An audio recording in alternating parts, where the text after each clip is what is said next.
Pak Zulkifli, selamat malam. Saya mau tanya, Quran 35 ayat 8 Pak Zulkifli ya. Di situ dikatakan bahwa Allah itu menyesatkan ya. Yang kita tahu sebenarnya Allah itu menyelamatkan loh. Kenapa kok Allah mengambil tugas iblis ya sebagai penyesat? Coba Anda jelaskan, apakah Allah itu adalah iblis? Coba jelaskan Quran 35 ayat 8. أعوذ بالله من الشيطان الرجيم أفمن زين له سوء عمله فرآه حسنا فإن الله يضل من يشاء ويهدي من يشاء فما تذهب نفسك عليهم حسرة Innallaha alimun bima yasna'un. Ini adalah pertanyaan yang sangat baik dalam surah Fatir ayat 8 ya. Ayat itu menerangkan bahwa sesungguhnya orang yang dibaguskan amal jahatnya oleh syaitan, atau orang yang dianggap amalannya itu adalah sesuatu yang baik menurut dia, seperti Anda menuhankan Yesus dan itu Anda anggap sebagai sebuah kebenaran, kebaikan, sehingga Anda meyakinkan bahwa apa yang Anda yakini itu baik. Di ayat ini jelas dikatakan tidak seperti orang yang Allah hiaskan kebenaran kepadanya sehingga ia pun meyakininya. Nah, lalu kemudian Allah mengatakan fa innallaha yudillu may yasha wa yahdi may yasha. Lalu kemudian Allah menyesatkan siapa yang dikehendaki dan memberi petunjuk pada siapa yang Dia kehendaki. Jadi Allah itu Maha berkehendak. Ajaran manapun, kalau dia adalah ajaran samawi, Dia akan mengatakan Allah itu Maha berkehendak. Kalau Allah menghendaki menyesatkan manusia, maka itulah yang terjadi. Menurut konsep imanmu, Allah menghendaki dia lahir jadi manusia, maka itulah yang terjadi. Allah menghendaki menurut imanmu lahir di rahim manusia, mati dibunuh oleh manusia. Itu pun ada di dalam kitabmu dan kamu imani itu adalah suatu kebenaran. Nah, ini orang yang menganggap dirinya melakukan sebuah kebaikan kemudian disesatkan oleh Allah, lalu dikatakan di dalam ayat ini fa innallaha yudillu may yasha wa yahdi may yasha. Ketika orang itu diajarkan sebuah kebenaran, kemudian kebenaran itu dianggap sebuah kesalahan, lalu kesalahan dianggap sebuah kebenaran, maka Allah berkehendak menyesatkan dia, maka tersesatlah dia. Itu yang perlu kamu paham dengan baik. Jadi saya anggap pertanyaan kamu ini sangat baik. Kenapa? Karena kamu pun dengan pertanyaan ini akan menyadari apa yang harus kamu sadari, bahwa sesungguhnya yang ada yang sebenarnya itu di kitabmu dikatakan Tuhanmu itulah yang menyesatkan. Baca 2 Tesalonika 2 ayat 11. Karena dalam kitab Anda itu sendiri tertulis bahwa Tuhan mendatangkan kesesatan. Dan itulah sebabnya Tuhan Kristen mendatangkan kesesatan atas mereka yang menyebabkan mereka percaya akan dusta. 2 Tesalonika 2 Tesalonika 2 ayat 11. Mudah-mudahan saya tidak keliru mengatakan ayat itu. Lalu kemudian di dalam kitab yang Anda ambil dari kitab agama lain, Yesaya 63 ayat 17. Ya Tuhan, mengapa Engkau biarkan kami sesat dari jalan-Mu dan Engkau tegarkan hati kami sehingga tidak takut kepadamu? Apakah itu masih kurang? Lalu kamu lihat coba di dalam Mazmur 107 ayat 40. Apa katanya? Maka dicurahkannya kehinaan atas raja-raja, disesatkannya oleh Tuhan kepada mereka itu di tempat sunyi senyap yang tiada jalannya. Apakah itu masih kurang?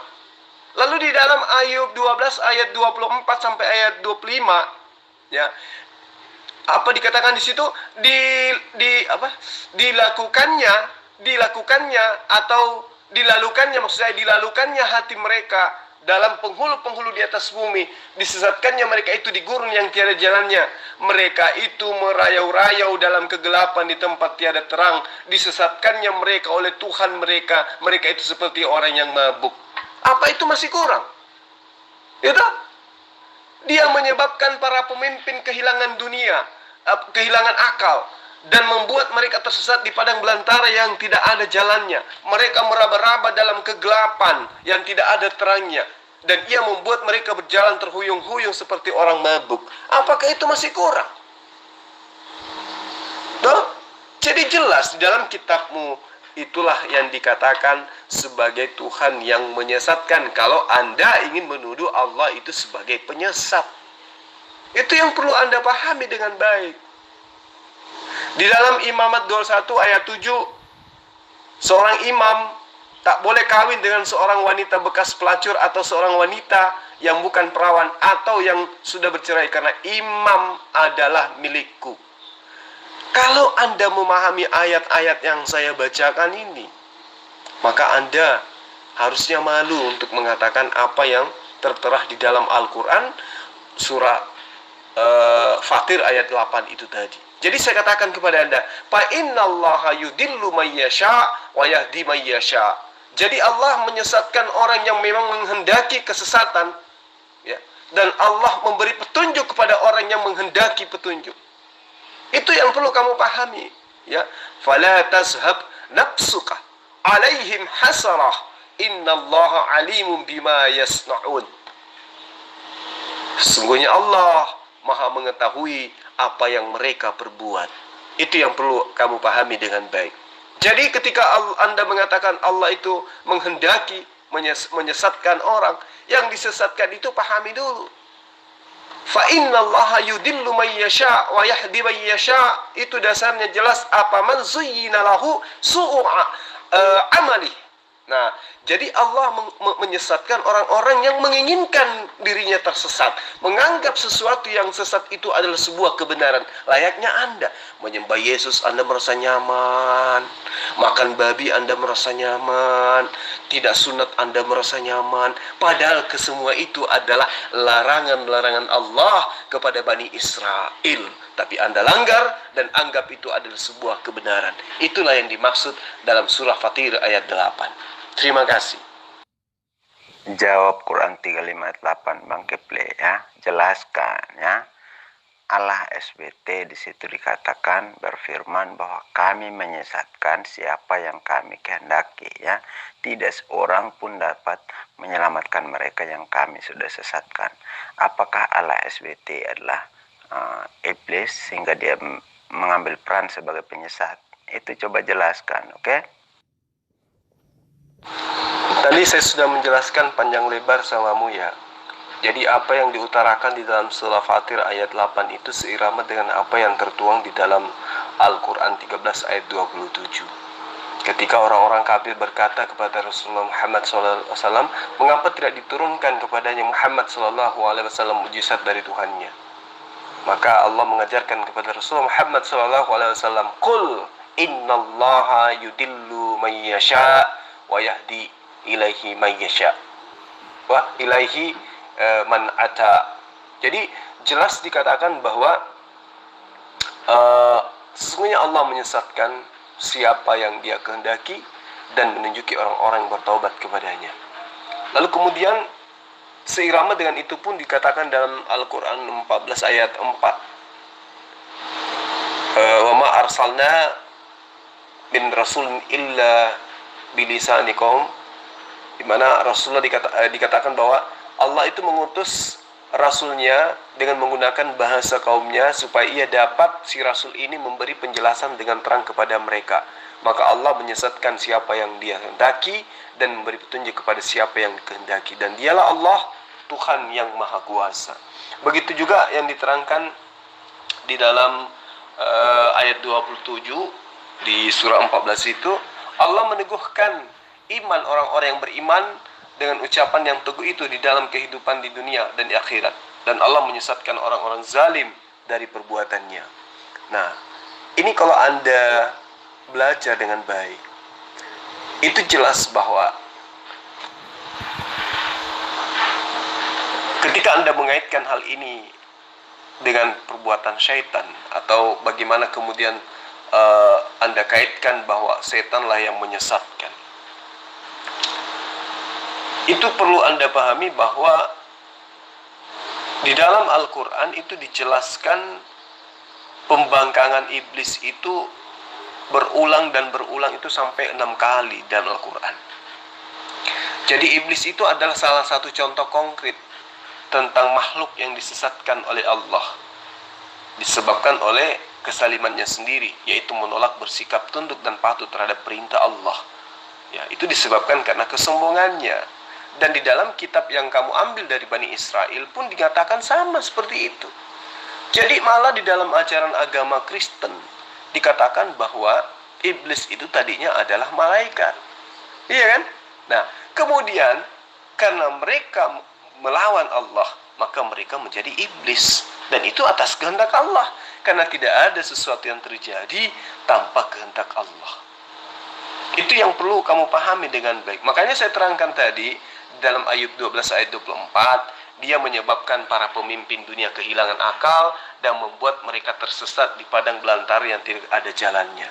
Siapa yang dimaksud situ? Allah, Tuhan yang disembah oleh Bani Israel. Itu kan apa ya? Harusnya Anda pelajari lebih dulu sebelum Anda mengkritisi Al-Quran. Ya. Itu yang perlu kamu pahami di dalam di dalam ayat yang saya bacakan tadi di ayat 24 itu sangat terang sekali Allah mengatakan Mesir lefresh am haaretz waktu baucau iku direct. Nah, tohu lo direct artinya bahwa Allah itu mencabut hati atau mencabut apa yang diinginkan oleh orang-orang yang mau menyelamatkan dirinya, tetapi menganggap sesuatu yang dilakukannya itu adalah sebuah kebenaran. Padahal sesungguhnya apa yang dilakukan itu adalah sebuah kesesatan. Mesir, leb rashi, amha arets, payat em bituhu lo darek. Allah atau dia mencabut hati para pemimpin bumi dan menyesatkan mereka dalam kebingungan tiada tarah. Itu yang perlu Anda pahami. Berarti Allah itu dalam perspektif kitab yang Anda ambil dari Bani Israel pun dinyatakan seperti itu. Ya, di dalam ayat yang saya bacakan tadi di Mazmur 107 ayat 40 kalau saya tidak salah ya. 107 ayat 40 di situ dijelaskan bahwa maka dicurahkannya kehinaan atas raja-raja, disesatkannya mereka itu di tempat sunyi senyap yang tiada jalannya. Nah, siapa yang menyesatkan di situ? Tukul. Sama saya saja Bang Keple, saya tidak tahu maki-maki ya. Saya mau bertanya, apakah Allah SWT itu adalah iblis? Kenapa dikatakan penyesat dalam Quran 35 ayat 8? Coba Anda jelaskan. Saya sudah menjelaskan kepada Anda kaitannya dengan pertanyaan Anda di surah 35 ayat 8 itu ya, surah Fatir itu, bahwa Allah menyesatkan orang-orang yang menganggap sebuah kesesatan itu adalah sebuah kebenaran. Itulah yang dimaksud daripada ayat itu. Seirama dengan apa yang diterangkan di dalam 2 Tesalonika 2 ayat 11. Dan itulah sebabnya Allah mendatangkan kesesatan atas mereka. Nah, sekarang pertanyaan saya, apakah Allah yang diterangkan di dalam 2 Tesalonika itu adalah iblis? Tentu bukan, iya kan? Nah, begitupun di dalam Yesaya 63 ayat 17. Mengapa engkau biarkan kami sesat dari jalanmu? Nah, engkau yang dimaksud sini kan adalah Hasim, ya kan? Nah, apakah Hasim itu adalah iblis? Kemudian Mazmur yang saya bacakan tadi dalam bahasa aslinya dikatakan dicurahkannya kehinaan atas raja-raja, disesatkannya mereka di tempat sunyi senyap yang tiada jalannya. Nah, yang menyesatkan ini iblis atau siapa nih ceritanya? Jadi kalau Anda itu bertanya sesuatu, ya Anda lebih dulu menganalisanya ya, dengan analisa yang betul-betul netral, mengkaji setiap dalil yang ada di Al-Quran yang ingin Anda angkat. Karena jelas di dalam kitab Anda, kitab yang Anda ambil dari umat terdahulu, dilalukannya hati dari dalam penghulu-penghulu di atas bumi. disesatkannya mereka itu di gurun yang tiada jalannya. Mereka itu dirayu-rayui dalam kegelapan, di tempat tiada terang. Disesatkannya mereka itu seperti orang mabuk. Ini siapa yang menyesatkan mereka? Hasem kan? Apakah Hasem itu adalah iblis? Iya bang, tapi belum ada yang bisa menjawab itu ya. Apakah Allah itu kok bisa menyesatkan? Iblis apa Tuhan? Kok bisa dibilang menyesatkan ya? Atau keliru tulisnya? Itu loh pertanyaan saya. Belum ada yang bisa menjawab itu. Selalu dengan lari-lari ya. Mungkin Anda belum jawab juga itu ya. Begitu. Jadi yang namanya kalau penyesat itu kan pasti bagiannya ya. Ada bagiannya ya. Kalau Allah itu penyelamat ya. Begitu Pak. Makanya saya tanya sama Ustadz Kipli ya, itu yang konon katanya itu paling pintar di grup ini. Makanya saya coba tanya dia ya. Gak ada salahnya kalau tanya-tanya Bang Hendi ya. Loh, ini lain lagi nih ceritanya nih. Tuyul juga ternyata. Bukan di atas sudah menjawab. Ada vien saya 6 menit lebih, ada yang 5 menit lebih menjelaskan kepada Anda. Kalau hanya berdasarkan kata menyesatkan kemudian Anda katakan itu adalah iblis, loh. Bagaimana dengan Hasem di dalam Yesaya 63:17, Mazmur 107 ayat 40, Ayub 12 ayat 24 sampai ayat 25. Itu gimana ceritanya? Kemudian di dalam 2 Tesalonika 2 ayat 11, apakah itu artinya bahwa Hasem itu menyesatkan? Apakah itu artinya bahwa dia itu adalah iblis? Coba jawab ini dulu. Kalau Anda mengatakan Allah ya itu adalah iblis karena dikatakan di dalam surah Fatir itu bahwa dia menyesatkan siapa yang dikehendaki. Namun saya sudah menjelaskan kepada Anda, tapi Anda ngotot mengatakan bahwa itu adalah Allah itu adalah penyesat. Berarti Anda juga harus mengakui dong bahwa Hasem yang Anda anggap sebagai Tuhan, meskipun Anda ingkari, itu adalah iblis juga. Kan gitu. Gimana menurut saudara? Bang Victor, Pak Victor, salam. Tanyakan saja dulu, dia belum jawab pertanyaan saya tadi. Tanyakan sama Pak Zulkifli tentang Quran 35 ayat 8 ya, yang mengatakan kami menyesatkan siapa yang kami kehendaki ya. Tidak seorang pun dapat menyelamatkan mereka yang kami sudah sesatkan ya. Tanyakan apakah Allah SWT itu iblis, kenapa dikatakan penyesat ya. Tanyakan demikian saja Pak, dia tidak jawab opini saya, oke? Nggak usah menghibur diri. Saya kan udah jawab, bahkan saya sudah membacakan ayatnya. Tetapi ya kelihatannya memang Anda bertanya bukan untuk dijawab, tetapi hanya untuk pamer aja pertanyaan. Apa man zuyyina lahu su'u amalih farahu hasana fa inna Allah yudillu man yasha wa yahdi man yasha fala tashab nafsuka alaihim hasarah. Dan itu saya katakan kepada Anda, saya sudah menjelaskan kepada Anda, innallaha alimun bima yasna'un, bahwa sesungguhnya Allah mengetahui apa yang mereka perbuat. Maksudnya ketika Allah mengatakan fa innallaha yudillu man yasha wa yahdi man yasha, itu merujuk kepada orang-orang yang menganggap kesesatan itu adalah sebuah kebenaran. Ya toh? Maka Allah menyesatkan mereka dengan perilaku mereka, gitu loh. Makanya dikatakan Allah menyesatkan siapa yang Dia kehendaki, kan gitu. Maksudnya gini, orang-orang itu sudah diajarkan kebenaran, ya toh? Tapi mereka tidak mau menerima kebenaran itu, maka Allah sesatkan. Paham tidak maksudnya? Coba saya sudah terangkan kepada Anda loh. Berapa kali harus saya jelaskan kepada Anda? 2 Tesalonika 2 ayat 11. Dan itulah sebabnya Allah mendatangkan kesesatan atas mereka, yang menyebabkan mereka percaya akan dusta.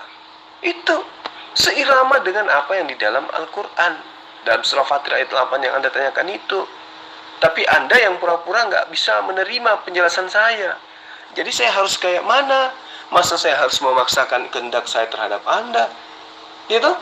Dan itulah sebabnya Allah mendatangkan kesesatan atas mereka. Nah, Allah mendatangkan kesesatan. Artinya Allah menghendaki kesesatan kepada mereka sehingga mereka percaya akan dusta. Kan gitu. Ini lebih parah sebenarnya kalau Anda ingin menggunakan analisa Anda terhadap terjemahan Quran dengan analisa itu kemudian Anda dudukkan menganalisa kitab Anda, maka ini lebih parah. Itulah sebabnya Allah mendatangkan kesesatan atas mereka yang menyebabkan mereka percaya akan dusta. Jadi kesesatan yang didatangkan oleh Allah kepada mereka menyebabkan mereka percaya akan dusta. Nah, kebalik dengan Al-Quran surah Fatir ayat 8 itu. Karena mereka percaya akan dusta, maka Allah menghendaki kepada mereka adanya kesesatan. Maka dikatakan, innallaha, sesungguhnya Allah menghendaki kesesatan kepada siapa yang Allah kehendaki. Karena Allah sudah memberikan informasi, ini loh yang benar, ini loh yang benar, ini loh yang benar. Melalui umat Islam Anda sampaikan Yesus itu utusan Tuhan, Yesus itu bukan Tuhan, Yesus itu menyembah kepada Tuhan. Tapi Anda tidak mau peduli sehingga Anda disesatkan. Itu yang perlu Anda pahami dengan baik. Begini Bang Kipli, ya, saya tanya sesuai yang tertulis, kok bisa malu bagaimana? Itu tertulis, ya wajar dipertanyakan toh, ya. Bagaimana orang mengimani kalau nggak paham, ya. Makanya jelaskan, apalagi Anda sebagai ustadz, seharusnya Anda ini lebih bijak untuk memberitahukan seperti apa, ya. Karena Allah itu setahu saya, juru selamat itu menuntun kepada umatnya ke jalan yang benar, ya, sampai dia selamat. Tetapi di Quran 35 ayat 8 mengatakan bahwa kami menyesatkan siapa yang kami kehendaki, ya. Tidak seorang pun daripadanya yang kami selamatkan, ya, yang bisa menyelamatkan, ya. Itu makanya saya tanya bahwa bertentangan dengan ajaran Taurat bahwa Allah itu menuntun umatnya ke jalan yang benar, tapi di Quran ini menyesatkan umatnya, ya. Itu Pak Zulkifli, coba Anda jelaskan, ya, apakah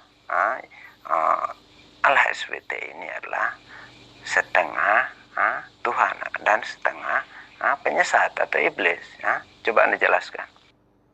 Saya rasa saya sudah sangat bijak. Saya mengatakan kepada Anda, pertanyaan Anda itu sangat baik. Dan saya sudah menjelaskan kepada Anda tentang Al-Quran. Meskipun saya akui bacaan saya itu ada yang beberapa huruf yang tidak sesuai dengan makhrajnya. Tetapi paling tidak saya sudah menyampaikan kepada Anda maksud daripada tujuan Allah mengatakan itu. Dan supaya Anda bisa memahami dengan baik, saya pun menerangkan melalui kitab yang Anda ambil dari agama lain. Ya toh? Kan saya sudah membacakan ayatnya kepada Anda. Afaman zuyyina lahu su'u amalihi farah. Su'u amalihi farahu hasana. Fa inna Allah yudillu man yasha' wa yahdi man yasha'. فلا تذهب نفسك عليهم حسرة إن الله عليم بما يصنعون. Jelaskan ayatnya. Maka apakah orang yang dijadikan menganggap baik pekerjaan yang buruk? Nah itu loh. Coba Anda lihat ayatnya di situ. Orang yang menganggap baik sesuatu yang buruk, dan kemudian sesuatu yang buruk yang dianggapnya baik itu ia yakini sebagai sebuah pekerjaan yang baik. Ya lah? Telah dulu. Jadi jangan langsung masuk di ayat yang di kalimat yang mengatakan fa innallaha yudillu may yasha wa yahdi may yasha. Nah, andai saja Anda itu bukan umat terjemahan, huruf fa di situ menerangkan maka akibat daripada mereka melakukan perbuatan jahat yang dianggap buruk, maka Allah menyesatkan mereka. Maka dikatakanlah innallaha yudillu may yasha wa yahdi may yasha fala tashab nafsuka alaihim hasarah Innallaha alimun bima yasnaun. Jadi Allah menyesatkan orang yang memang orang itu menganggap sebuah kesesatan adalah sebuah kebenaran. Contoh, Anda ketika diajarkan bahwa Yesus itu bukan Tuhan, Yesus itu mengajarkan hanya kepada Bani Israel, tapi Anda tetap aja menuhankan Yesus. Anda tetap aja menganggap diri Anda Bani Israel, menganggap hal itu adalah sebuah kebenaran, padahal itu nyata adalah sebuah kesesatan. Maka Allah mengatakan, fa innallaha yudillu may yasha wa yahdi may yasha. Maka karena Anda menghendaki itu, maka Allah berkehendak menyesatkan Anda. Karena sudah diberikan kebenaran, sudah diberikan penyampaian seperti apa sebenarnya pengajaran Yesus yang sesungguhnya. Anda tetap ngeyel, maka Allah menghendaki Anda seperti itu. Itu loh. Makanya ada huruf fa. Artinya akibat daripada mereka menganggap kesesatan itu sebuah kebenaran, maka Allah kemudian berkehendak menyesatkan mereka. Sama yang tertuang di dalam kitab yang Anda imani sebagai kitab suci. Mazmur 107 ayat 40, Yesaya 63 ayat 17, kemudian Ayub 12 ayat 24 dan ayat 25, kemudian 2 Tesalonika 2 ayat 11. Sama. Dan itulah sebabnya Allah mendatangkan kesesatan atas mereka, sehingga menyebabkan mereka percaya akan dusta. Tuh, lebih parah kan? Saya paham Bang Kifli. Kan di situ dikatakan dia juga menyelamatkan, tapi dia juga menyesatkan. Berarti Tuhan ini setengah Tuhan, setengah penyesat begitu ya. Kalau penyesat itu kan pada umumnya adalah setan atau iblis, tapi kok ini Allah SWT, berarti dia setengah Tuhan, setengah penyesat. Begitu Bang Kifli, coba jelaskan. Saya sudah menerangkan melalui Al-Quran, tapi Anda menyanggahnya dengan pernyataan kayak anak-anak seperti ini. Nah, cukup saya terangkan kemudian melalui kitab yang Anda imani sebagai firman Tuhan. Di dalam 2 Tesalonika 2 ayat 11 dikatakan gini, dan itulah sebabnya Allah mendatangkan kesesatan atas mereka. Saya ingin tanya kepada Anda, Tuhan yang Anda anggap sebagai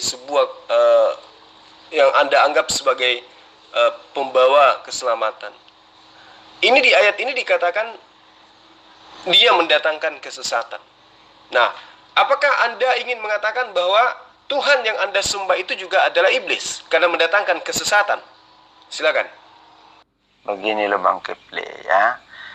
Allah Hasem itu ya di dalam kitab Mazmur 23 ayat 3 ya, dia menuntun umatnya ke jalan yang benar ya.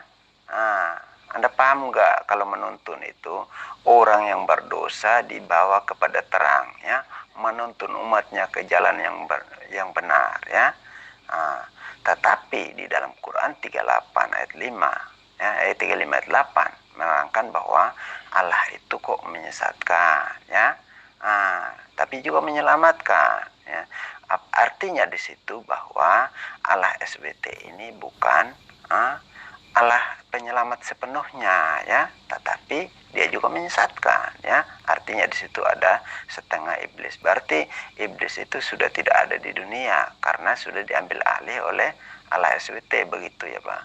Sedangkan itu yang menyatakan tadi yang Anda kutip di dalam Tesalonika ya, itu Rasul Paulus menubuatkan antikristus ya, Allah penyesat ya, Allah lain itu ya. Jelas itu bukan Allah Israel ya. Coba Anda baca semuanya itu tentang antikristus ya, Allah yang menyamakan dengan Yesus ya, itu yang dimaksud. Oke?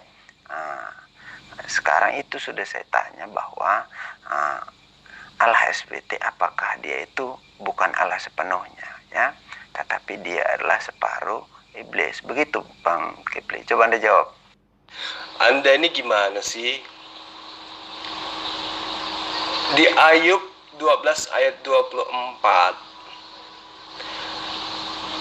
atau Ayub 12 ayat 24 deh supaya Anda paham.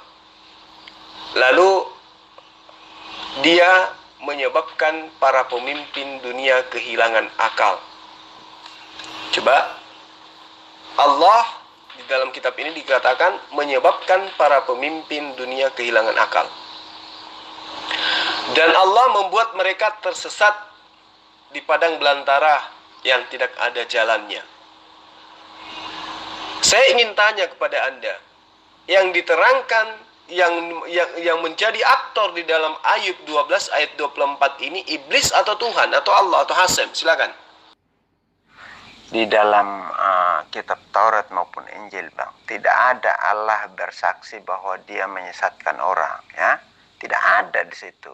Coba Anda tampilkan kalau ada mengatakan firman Allah berfirman bahwa aku menyesatkan orang, ya. Coba Anda tampilkan di dalam kitab Taurat maupun Injil, ya. Kalau ada di situ mengatakan Allah menyesatkan, itu hanya penafsiran daripada ya para nabi, ya, para nabi itu dan Rasul Paulus, ya, tentang ajaran-ajaran yang menyesatkan, ya. Begitu, ya. Di situ bukan Allah yang bersaksi, tapi di Quran sini Allah sendiri yang bersaksi langsung bahwa kami menyesatkan siapa yang kami kehendaki, tidak seorang pun dapat menyelamatkan mereka, mereka yang sudah kami sesatkan. Artinya di situ bahwa Allah SWT ini adalah penyesat, ya. Jadi saya heran kenapa Allah SWT ini mengambil bagian daripada iblis yang menyesatkan itu loh, ya. Apakah memang Allah SWT ini bukan Tuhan? Itu pertanyaannya, coba Anda jelaskan. Anda ini paling pintar, tapi pintarnya berasumsi dan salto-salto. Dalam surah Fatir ayat 8 itu tidak dikatakan, tidak ada kata kami di situ. Tidak ada kata kami di situ. Kalau Anda menggunakan metode bahwa yang ada di dalam kitab Ayub, Mazmur, kemudian Tesalonika, Yesaya, itu adalah kesaksian nabi-nabi. Loh, kenapa Anda kemudian mengatakan ada kata kami di dalam surah Al-Fatir ayat 8? Itu nggak ada. Fa innallaha, maka sesungguhnya Allah. Nah tuh, langsung menyebut nama. Bukan dikatakan maka sesungguhnya kami. Tidak ada di situ. Dikatakan fa innallaha, langsung menyebut nama. Sesungguhnya Allah yudillu may yasha, menyesatkan siapa yang dikehendaki. Nah, tidak ada disebut di situ maka kami. Oh, tidak ada. Itu Anda karang sendiri. Innallaha alimun bima yasnaun. Sesungguhnya Allah. Nah, dia tidak dikatakan sesungguhnya kami, tapi sesungguhnya Allah Maha mengetahui apa yang mereka perbuat. Innallaha fa innallaha. Kurang apa lagi coba? Jadi kalau Anda ingin berasumsi, asumsinya itu yang masuk rasional lah, yang masuk akal gitu loh. Padahal di dalam kitab Anda itu jelas-jelas kok di situ dikatakan bahwa Allah menyesatkan. Anda mau mengatakan itu kesaksian, Anda mau mengatakan apapun itu, tapi faktanya itu Anda akui sebagai firman Tuhan, bukan? Kalau itu adalah sebuah firman Tuhan, berarti jelas itu adalah pernyataan Tuhanmu yang diucapkan oleh nabi-nabi, iya kan? Atau itu karangan nabi-nabi. Jadi Anda mau salto seperti apapun, tetap aja Anda itu akan ditampar oleh kitab Anda sendiri. Anda menuduh Allah penyesat, dan karena itulah dia adalah iblis. Loh, gimana dengan cerita-cerita yang ada dalam kitab yang Anda kitabkan? Allah menyesatkan, Allah menghilangkan akal manusia, ya. Allah kemudian membuat sesuatu menyesatkan mereka tanpa ada jalan, menyebabkan mereka itu percaya akan dusta. Itu gimana ceritanya? Kalau Anda hanya menghujani Al-Quran dengan ilmu yang Anda tidak punya, lalu kemudian Anda mau larikan kemana ini ayat-ayat yang nampar kamu, yang menerangkan bahwa Allah di dalam kitab Anda itu menyesatkan. Gimana ceritanya? Iya, saya paham maksudnya, Bang Kifli. Artinya situ orang yang tidak percaya kepada Allah SWT disebut kafir, ya. Tetapi di situ tidak lazim seorang Allah untuk menyesatkan, ya. Kan bagiannya iblis itu yang menyesatkan, itu loh, ya. Itu pertanyaannya, ya. Apakah Allah SWT ini bukan Tuhan atau bagaimana? Kok dia menyesatkan? Artinya di situ bahwa yang menyesatkan itu hanya iblis. Tetapi kalau Tuhan sampai menyesatkan, itulah yang menjadi pertanyaan bagi banyak orang. Begitu Pak Zulkifli ya. Jadi kalau begitu memang betul Allah SWT itu adalah iblis. Kenapa dia bisa menyesatkan orang? Begitu kan, yang menyesatkan itu iblis. Ya begitu, coba Anda jawab. Anda ini gimana sih?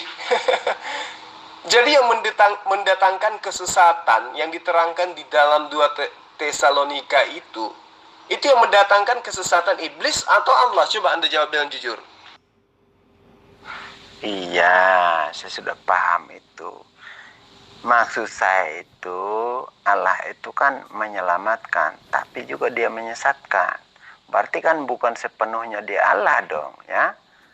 Bagaimana menurut Anda? Bukan sepenuhnya Allah itu kalau sampai dia bisa menyesatkan. Kan Allah SWT ini mengambil haknya iblis untuk sebenarnya iblislah yang menjadi penyesat. Tetapi malah Allah SWT. Itu loh. Ya. Jadi Allah SWT ini tidak murni jadi Allah. Ya. Begitu Pak. Jadi itu yang menjadi yang bertanya-tanya dalam benak saya. Ya. Bukan murni jadi Tuhan, tetapi dia ini mengambil bagiannya iblis, karena yang menyesatkan orang itu jelas hanyalah iblis. Tetapi Allahmu kok bisa menyesatkan, begitu loh Pak Zulkifli ya. Bagaimana kita mengakui Allah yang benar kalau separuhnya tidak benar? Coba Anda jelaskan. Nah, kalau gitu saya juga bertanya dong samamu. Di dalam kitabmu itu dikatakan Allah mendatangkan kesesatan. Allah menyebabkan mereka tersesat. Sehingga mereka percaya akan dusta. Nah, karena Allah mendatangkan kesesatan sehingga orang-orang itu percaya akan dusta. Nah, yang mendatangkan kesesatan di dalam 2 Tesalonika ini Tuhan atau iblis? Coba jawab ini dulu. Ayub itu pernah berbicara dengan iblis ya. Ini saya jujur sama Anda supaya Anda paham. Dia berbicara bahwa seorang hambaku ya tidak akan mampu engkau goda, engkau cobai ya. Lalu kata iblis kepada Ayub, iya karena engkau yang membentenginya ya. Jadi saya itu tidak bisa. Coba kalau Anda itu tidak membentengi Ayub, pasti saya bisa, dia akan meninggalkan engkau. Lalu Allah membiarkan ya Ayub itu dicobai ya, dia mengizinkan pencobaan, tetapi bukan Allah yang menyesatkan ya, supaya Anda paham itu ya. Allah tidak pernah menyesatkan ya. Jadi Allah mengizinkan itu pencobaan datang kepada Ayub untuk menguji imannya ya. Makanya disebut itu Ayub adalah orang benar, karena dia justru di dalam pencobaan itulah anaknya mati, hartanya semua diambil, hamba-hambanya dibunuh, istrinya meninggalkan dia ya. Bahkan istrinya menantang, kau harus menghujat Allahmu ya. Karena dia sudah tidak mau mendengarkan engkau. Ayub berkata, kau dengar baik-baik perkataan Ayub ya. Masa ya yang baik saja aku terima ya dari Allah. Aku lahir dari kandungan dari ibuku ya dengan telanjang. Aku kembali pula kepada Allah dengan telanjang. Itu perkataan Ayub ya. Di mana Allah menyesatkan Ayub? Tidak ada di situ. Itu perkataan ya, penafsiran yang mengatakan bahwa Allah menyesatkan. Allah itu tidak pernah menyesatkan, Bang ya. Coba kau tunjukkan perkataan Allah sendiri yang mengatakan aku menyesatkan umatku. Coba itu harus Allah yang berfirman loh ya. Kalau penafsiran daripada nabi-nabi itu hanya penafsiran ya. Allah itu tidak pernah menyesatkan ya. Supaya Anda paham. Begitu Bang. Jadi berbeda dengan di Al-Quran bahwa Allah itu menyesatkan. Oke? Itu asumsi Anda. Nah sekarang 2 Tesalonika 2 ayat 11 itu, dan itulah sebabnya Allah mendatangkan kesesatan atas mereka. Pertanyaan saya, siapa yang mendatangkan kesesatan atas mereka menurut ayat ini? Silakan. 2 Tesalonika berapa itu, Jul? Coba kau sebutkan ayat lengkapnya. Biar ku jawab itu 2 Tesalonika berapa yang kau sebutkan itu. Kamu mau belajar juga? Biar saya ajarin kalau mau. Itu ayatnya, adekku. Nah, lalu apa yang kau permasalahkan di dalam ayat itu? Ayo. Yang mendatangkan kesesatan atas mereka itu siapa? Oh, kalau begitu ini adalah bukan Allah sendiri yang menyesatkannya. Bilang dong dari tadi ya, bahwa itu adalah doa atau pengajaran daripada kalian ya, daripada umat muslim, bahwa itu pengajaran, bukan menyesatkan. Oke? Jelas di situ bahwa Allah itu tidak menyesatkan ya. Berarti batal dong ayat itu ya, bahwa Allah itu tidak menyesatkan. Begitu Bang Zulkifli. Sekarang itu yang Anda tuduh di Tesalonika 2 itu, di situ makanya Anda baca semua tentang antikris itu ya. Itu mengajarkan, Paulus mengajarkan akan datang ya penyesat-penyesat itu, begitu yaitu tentang antikris. Oke? Anda itu lucu. Anda nggak sadar Anda itu umat terjemahan. Anda nggak sadar Anda itu nggak bisa Al-Quran. Itu lucunya di situ. Makanya saya anggap tuyul. Karena apa ya? Tidak ada ilmu, tetapi mendudukkan pemahaman yang ada di atas kepalanya sebagai sebuah kebenaran yang harus didudukkan sebagai isi Al-Quran. Itu saya anggap kalian itu tuyul. Gitu loh. Jelas-jelas ayatnya dikatakan afaman zuyyina lahu su'u amalih. Jadi orang yang menganggap sebuah kesesatan itu adalah sebuah kebenaran, itulah yang kemudian dianggap menyesatkan diri mereka, sehingga Allah mengatakan fa innallaha yudillu may yasha wa yahdi may yasha. Jadi atas keingkaran, atas kekafiran, atas kebodohan orang-orang ini, sehingga mereka tersesat. Nah, kemudian Allah setelah mengajarkan kebenaran melalui perantaraan para nabi dan rasul, orang-orang ini tetap aja sesat, maka dikatakanlah fa innallaha yudillu may yasha. Allah menyesatkan orang-orang yang dikehendakinya. Ya kan, kenapa Allah menghendaki orang-orang ini sesat? Karena sudah diajarkan kebenaran, udah sampai kepadanya pemberitaan tentang kebenaran. Yesus sudah mengajarkan kunci hidup kekal itu seperti apa. Yesus sudah mengajarkan kunci masuk kerajaan Allah itu seperti apa. Tetapi orang-orang ini tetap aja membantah. Orang-orang ini tetap aja ingkar. Dianggapnya kebenaran itu adalah ketika mereka menyembah Yesus. Dianggapnya kebenaran itu ketika mereka makan babi. Dianggapnya kebenaran itu ketika mereka menyembah 3 Tuhan. Maka Allah mengatakan, ya, karena kamu mau untuk sesat, maka aku pun menghendaki engkau tersesat. Itu jelas kok. Makanya saya katakan, Anda jangan ingin memahamkan Al-Quran berdasar atas pemahaman Anda yang buta Al-Quran itu kepada kami yang paham Al-Quran. Itu loh. Makanya saya mengambil kitab Anda supaya Anda paham. Saya kan sudah terangkan kepada Anda, kalau pemahaman Anda terhadap terjemahan yang hanya sepenggal-sepenggal itu, Anda jadikan kemudian acuan untuk mengatakan Allah itu adalah iblis karena menyesatkan, maka kenapa Anda tidak berani membahas 2 Tesalonika 2 ayat 11 itu? Dan itulah sebabnya Allah mendatangkan kesesatan atas mereka, sehingga menyebabkan mereka percaya akan dusta. Kebalikan daripada apa yang tertulis dalam surah Al-Quran yang Anda sebutkan tadi. Iya tak? Karena mereka menyesatkan diri mereka, sehingga Allah menyesatkan mereka. Kalau di kitab Anda, Allah mendatangkan kesesatan kepada mereka, menyebabkan mereka percaya akan kebohongan, akan dusta. Kebalik. Tuhan Anda yang mendatangkan terlebih dahulu kesesatan, kemudian menyebabkan orang-orang itu percaya akan dusta. Kalau di Islam, di Al-Quran, di surah Fatir ayat 8 itu jelas terbalik dengan apa yang ada di 2 Tesalonika 2 ayat 11 ini. Karena mereka yang menyesatkan diri mereka, sehingga Allah menyesatkan mereka. Kalau di kitab Anda, karena Allah menyesatkan mereka, sehingga mereka tersesat percaya akan dusta. Gitu loh. Jadi saya katakan Anda itu tuyul, karena Anda tidak memahami ilmu, tidak memahami apa yang Anda tanyakan, dan tidak ada ilmu tentang Al-Quran, tetapi hanya pemahaman sendiri, penafsiran sendiri terhadap terjemahan, bukan masuk ke ranah Quran, lalu Anda menganggap itu adalah sebuah kebenaran. Itulah yang dikatakan oleh Quran itu sendiri. Anda menganggap kesesatan Anda itu sebagai sebuah kebenaran. Gitu loh.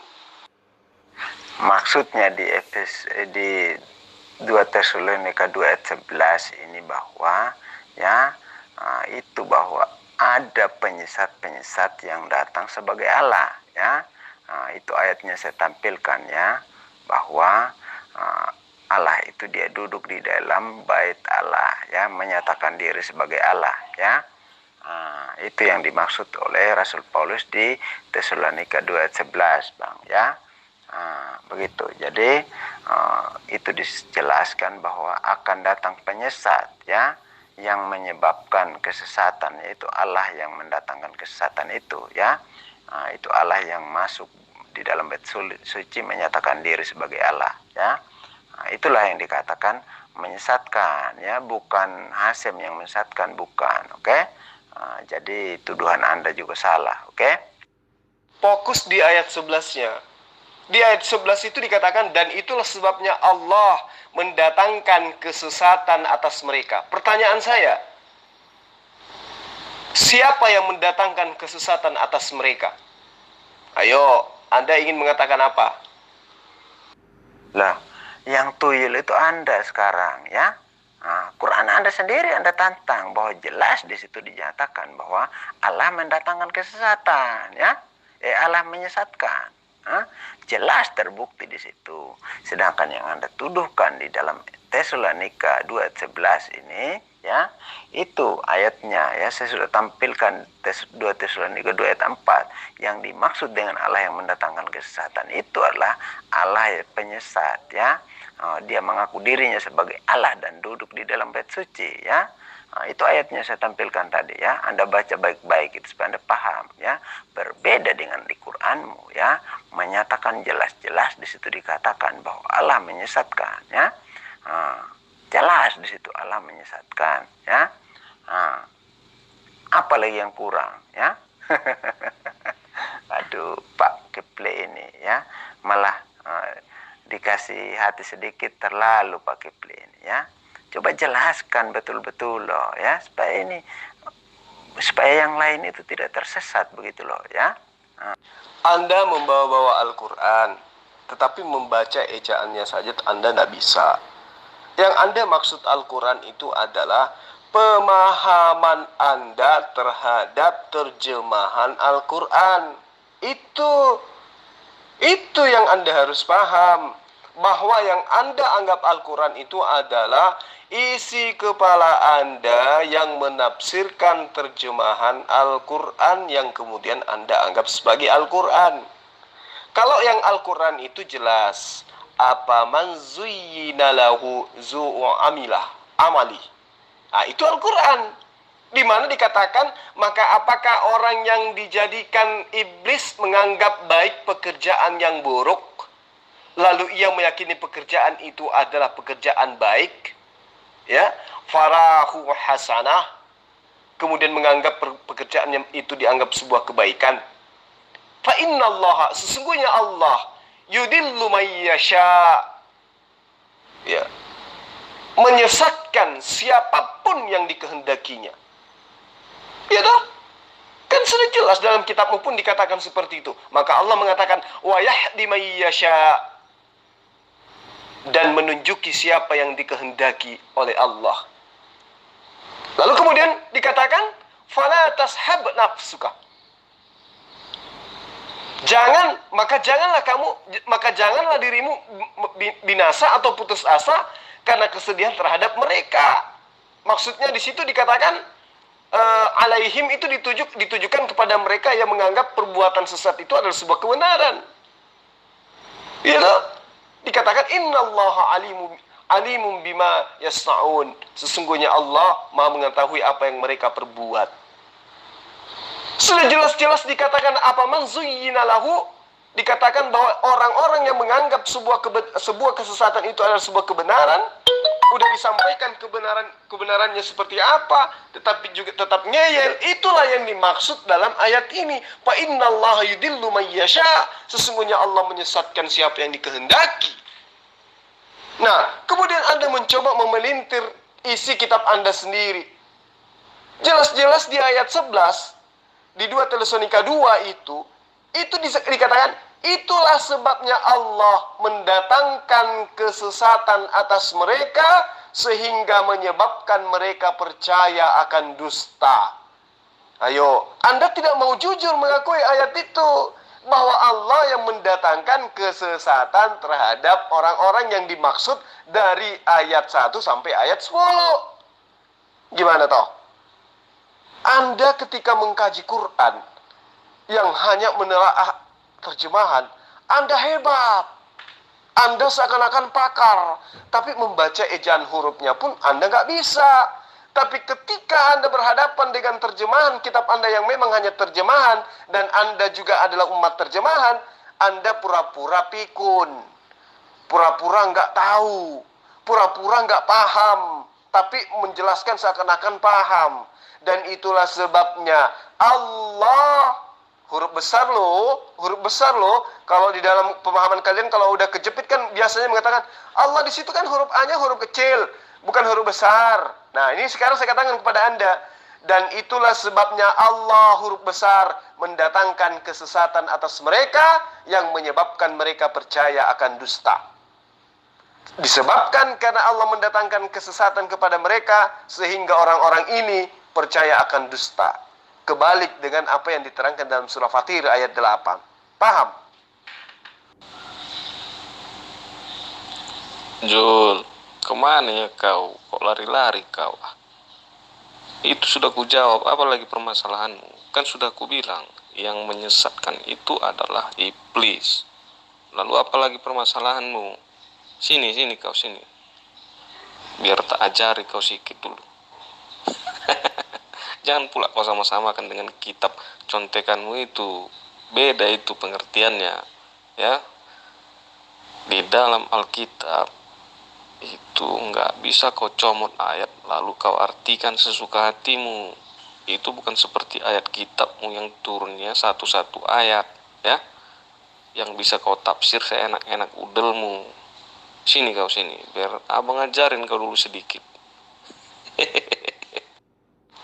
Coba kamu jawab dengan singkat.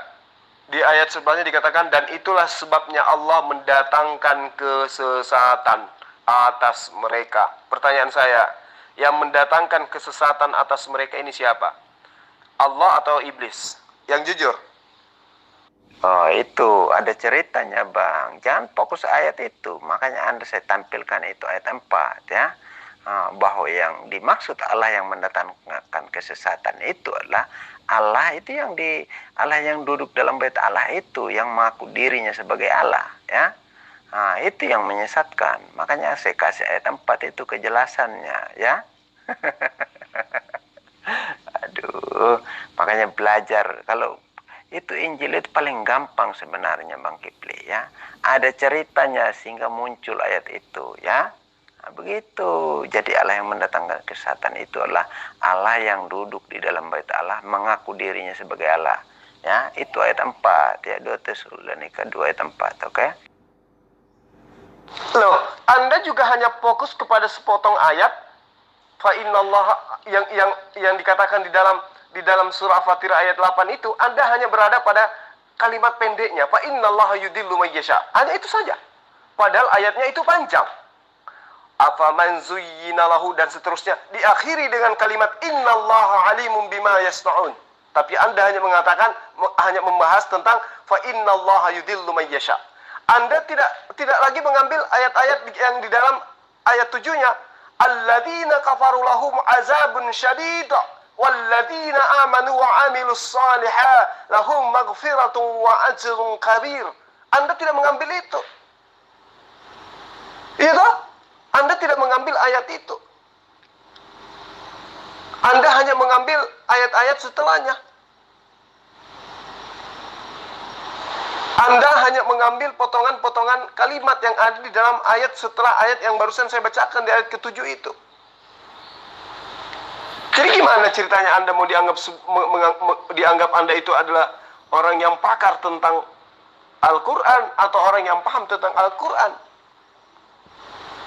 Sementara Anda hanya memenggal ayat Al-Quran kemudian mengertikan sesuai dengan pemahaman Anda sendiri. Belum lagi ayat setelahnya, wallahu alladhi arsala riya fatuthiru, dikatakan di situ ayatnya, dan Allah dialah yang mengirimkan angin, lalu angin itu menggerakkan awan, maka kami halau awan itu ke suatu negeri yang mati kekeringan, lalu kami hidupkan bumi setelah matinya dengan hujan itu, demikianlah kebangkitan itu.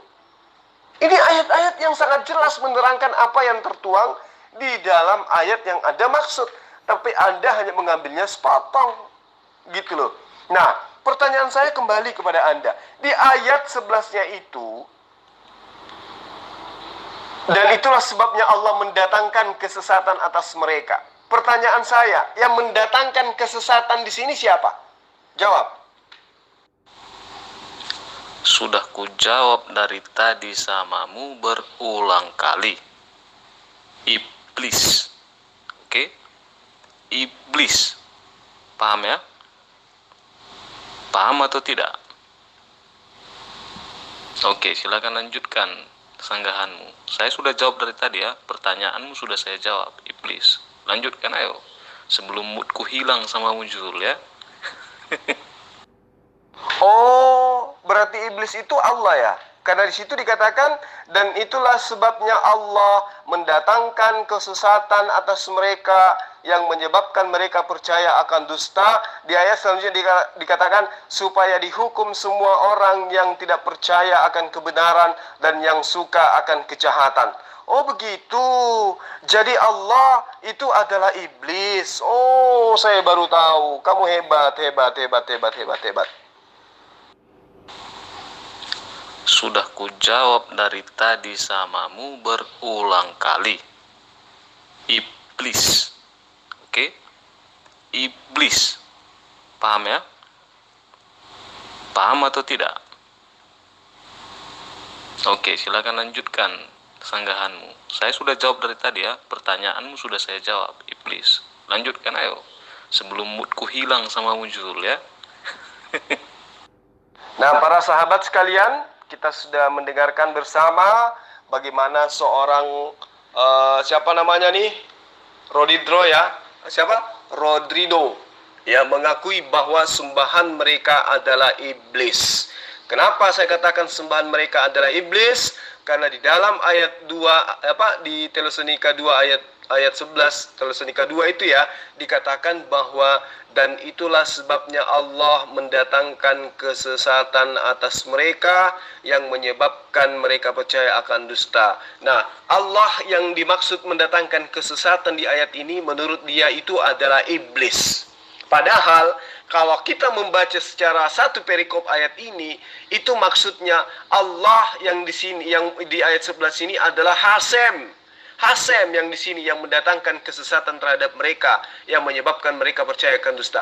Kenapa Hasem itu mendatangkan kesesatan kepada mereka? Karena di ayat-ayat sebelumnya dikatakan pada waktu itulah si pendurhaka baru akan menyatakan dirinya, tetapi Tuhan Yesus akan membunuhnya dengan napas mulutnya dan akan memusnahkannya kalau ia datang kembali. Kedatangan si pendurhaka itu adalah pekerjaan iblis dan akan disertai rupa-rupa perbuatan ajaib, tanda-tanda yang dan mujizat-mujizat palsu dengan rupa-rupa tipu daya terhadap tipu daya jahat terhadap orang-orang yang binasa karena mereka tidak menerima dan tidak mengasihi kebenaran dan dapat menyelamatkan mereka. Dan itulah sebabnya Allah mendatangkan kesesatan atas mereka yang menyebabkan mereka percaya akan dusta. Nah, si Rodrigo itu mengaku bahwa Allah yang dimaksud di sini adalah iblis. Padahal yang dimaksud di sini adalah Hasem. Nah itulah. Jadi secara sadar dia mengakui bahwa dia menuhankan iblis. Saya sudah paham, Bang, ya. Saya kan sudah katakan tadi bahwa orang yang tidak percaya kepada Allah SWT, dialah yang dimaksud orang kafir yang disesatkan oleh Allah, ya. Nah, di situ dikatakan bahwa Allah itu menyesatkan. Artinya di situ bahwa Allah itu bukan 100% Tuhan, ya. Di situ ada setengah penyesat, setengah penyelamat, ya. Menyelamatkan hanya setengah, tidak total, ya. Begitu maksudnya itu di ayat Quran 35 ayat 8. Mana mungkin saya tidak tahu, ya. Saya tahu itu, ya. Berbeda dengan Allah kami, ya. Bahwa Allah kami itu hanya mengizinkan pencobaan itu diuji, ya, kepada orang-orang beriman, ya. Diuji, diizinkan, ya. Begitu, Bang. Tidak pernah menyesatkan. Allah mengizinkan pencobaan itu dirasakan oleh orang itu supaya dia dapat menuntun kembali ke jalan yang benar dengan cara orang itu adalah insaf, ya, atau sadar atau bertobat. Begitu, Bang. Tidak pernah mengajarkan kesesatan, menyesatkan, ya. Artinya di situ bahwa Allah kalian itu, ya, hanya setengah Tuhan tapi setengah juga iblis. Begitu, Bang. Ya, itu pemahaman Anda. Silakan dengan pemahaman Anda. Sekarang pemahaman Anda terhadap surah Fatir ayat 8 bahwa Allah itu setengah iblis dan setengahnya adalah Allah atau adalah Tuhan. Oke, itu pemahaman Anda loh, ya. Sekarang saya tanya pemahaman Anda berdasarkan kitab Anda. 2 Tesalonika 2 ayat 11. Dan itulah sebabnya Allah mendatangkan kesesatan atas mereka. Pertanyaan saya, tolong dijawab dengan tegas. Siapa yang mendatangkan kesesatan kepada mereka berdasarkan ayat 2 Tesalonika 2 11 ini? Silakan. Itu bukan mendatangkan kesesatan. Itu ayatnya Anda baca, Allah menyesatkan. Sesungguhnya Allah menyesatkan, ya. Anda baca baik-baik itu. Pakai kacamata kalau nggak bisa baca, kalau mata minus, oke? Pakai kacamata, ya.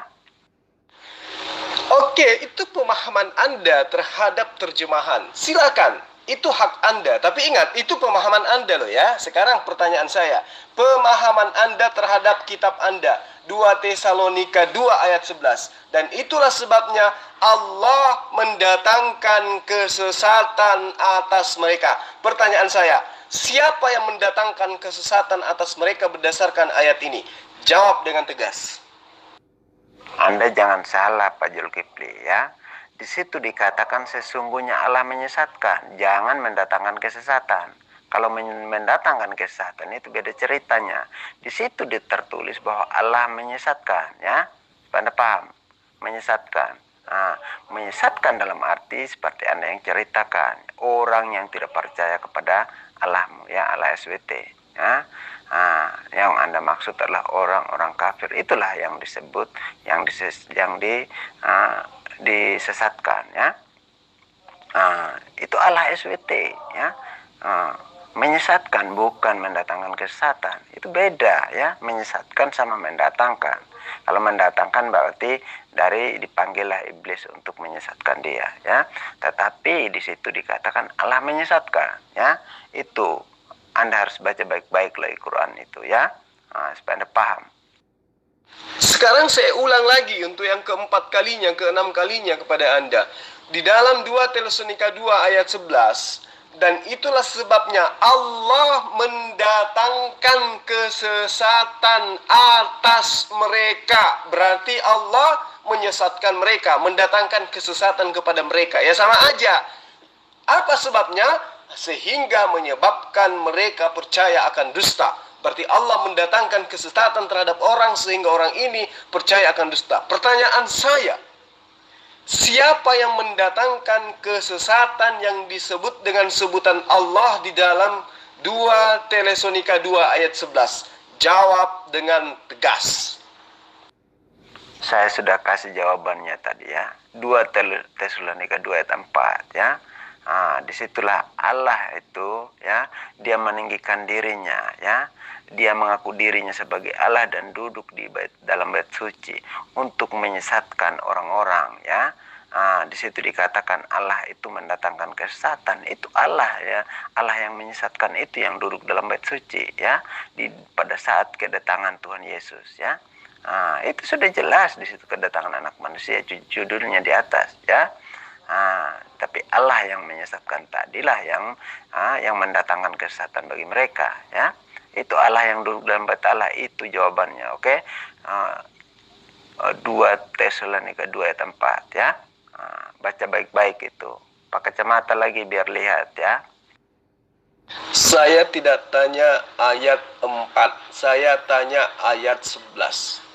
Dan itulah sebabnya Allah mendatangkan kesesatan atas mereka. Nah, yang saya tanya, yang mendatangkan kesesatan atas mereka ini, itu siapa? Setan, iblis, atau Allah? Jawab dengan jujur. Kalau Anda sudah menuduh saya dan pindah saya pencuri, Anda layak saya bilang binatang, anjing Anda ya. Anjing dan binatang Anda layak saya bilang, karena Anda sudah menuduh saya pencuri ya. Itu pantas saya untuk kata-kata untuk kamu ya, karena itu iman saya. Berarti kamu anjing, binatang kamu ya. Kamu nuduh mencuri. Apa yang saya curi? Kamu pakai otak kalau bicara. Binatang kamu, tai sama kau. Anda ini lucu ya, saya bilang. Kenapa saya katakan Anda ini lucu? Karena jelas-jelas di dalam ayat itu yang mendatangkan kesesatan itu adalah Allah. Allah di sini adalah Sang Pencipta yang Yesus juga sembah, tapi dikatakan mendatangkan kesesatan. Tapi kalau Anda kurang paham tentang itu, silakan Anda baca Ayub 12 ayat di ayat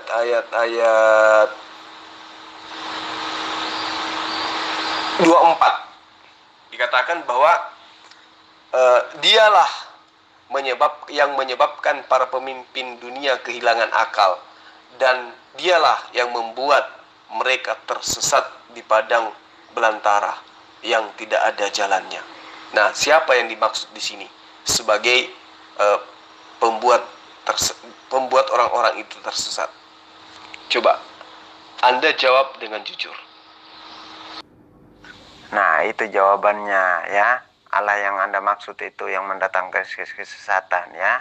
Itu di ayat 4 itu ya, 2 Tesalonika 2 ayat 4 ya. Itu yang dimaksud, Allah itu yang mendatangkan kesesatan kepada banyak orang sehingga mereka murtad, tidak lagi percaya kepada Yesus ya. Allah itulah yang dimaksud, oke? Jelas itu ya. Berarti menurutmu iblis itu adalah Allah gitu? Yang mendatangkan kesesatan atas mereka adalah Allah yang mengaku dirinya sebagai Allah ya. Itu yang di dalam bait suci ya. Sudah paham itu ayat 4 ya. Dia menyembungkan dirinya sebagai Allah. Itulah yang mendatangkan kesesatan ya. Tidak ada hasil mendatangkan kesesatan. Yesus tidak mendatangkan kesesatan ya. Yesus datang ya untuk menjadi juru selamat. Itu maka baca ayat selanjutnya dari pertama sampai kepada ayat terakhir itu ya. Jangan fokus pada ayat 11 ya. Kalau baca Alkitab itu begitu ada ceritanya ya. Begitu Bang Kifli ya, tidak seperti ayat Al-Quran turun 1-2 ayat jadi ayat lain lagi ceritanya. Begitu tidak sama ya. Kalau Injil itu semuanya satu perkop itu ada ceritanya ya. Pindah lagi ke perkop yang lain ya, babak yang lain. Itu ada cerita semuanya, oke? Jadi tidak bisa dicopot-copot ayatnya ya. Anda ini lucu. Lucu Anda ini. Jadi menurut Anda Allah itu adalah iblis. Begitu ya? Itu di ayat 4 yang ditampilkan Allah apa enggak itu Allah yang menyesatkan ya. Itu ayat 4 itu tulisannya bahkan berapa kali, 2 kali itu apa 3 kali tertulis ya. Coba Anda baca baik-baik itu supaya Anda lebih paham. Kata Allah itu ada sampai 3 kali di situ tertulis ya, di ayat 4. Makanya saya tanya, jadi menurutmu Allah itu adalah iblis? Oke teman-teman sekalian, kita sudah mendengarkan bagaimana teman-teman Kristen ini mengakui bahwa Allah itu adalah iblis, tetapi mereka tidak mampu menerangkan Allah di dalam kitab mereka itu berasal dari kata apa, kemudian apa sebabnya sehingga dia ada kata Allah itu di dalam kitab mereka, lalu kemudian apa yang membedakan antara Allah yang mereka sebut sebagai Tuhan dengan Allah yang mereka imani kemudian adalah iblis yang mendatangkan kesesatan, yang tertera di dalam ayat 12 ayat 24, kemudian 2 Tesalonika 2 ayat 11, di mana di situ dikatakan Allah mendatangkan kesesatan atas mereka sehingga mereka percaya kepada hal yang dusta. Nah, kalau mereka mengatakan bahwa yang dimaksud Allah di situ adalah iblis, kenapa harus menggunakan kata Allah? Gitu kan? Apa dasar mereka menggunakan kata Allah? Lalu kemudian pijakan ilmu apa yang mereka miliki sehingga bisa berasumsi bahwa Allah itu adalah iblis yang dimaksud di situ? Berarti tidak hanya Yesus, tidak hanya Musa, tidak hanya penyampai firman yang bisa disebut dengan Allah, tetapi iblis pun bisa disebut dengan Allah di dalam kitabnya orang Kristen. Nah, yang membedakan antara iblis yang adalah Allah dengan penyampai firman yang adalah Allah itu apa? Mereka juga tidak mampu menjelaskan. Artinya, disinilah kita melihat betapa kacaunya iman orang Kristen disebabkan karena mereka hanya mengkitabkan kitab terjemahan dan juga memahami Quran hanya dengan berdasarkan pemahamannya sendiri terhadap terjemahan, tidak ada kemampuan masuk ke dalam ranah Al-Quran, sehingga selamanya mereka ini akan tersesat seperti apa yang diterangkan oleh Allah dalam Al-Quran yang tadi ditanyakan oleh saudara Pangeran, yang menjelaskan di mana ayat itu justru menjelaskan bagaimana Allah menyesatkan orang-orang yang dikehendaki karena berdasarkan atas kemauan mereka sendiri, apa manzuyyina lahu, dan seterusnya dikatakan dalam surah Fatir ayat 8 itu. Saya kira seperti itu ya para rekan-rekan sekalian. Ini adalah grupnya para pendeta, tetapi sayang sekali tidak ada di antara mereka yang bisa diajak berdiskusi dengan betul-betul berfokus kepada keilmuan yang mendasar terhadap iman mereka. Saya kira cukup sampai di sini ya rekan-rekan sekalian. Salam satu Tuhan. Assalamualaikum warahmatullahi wabarakatuh.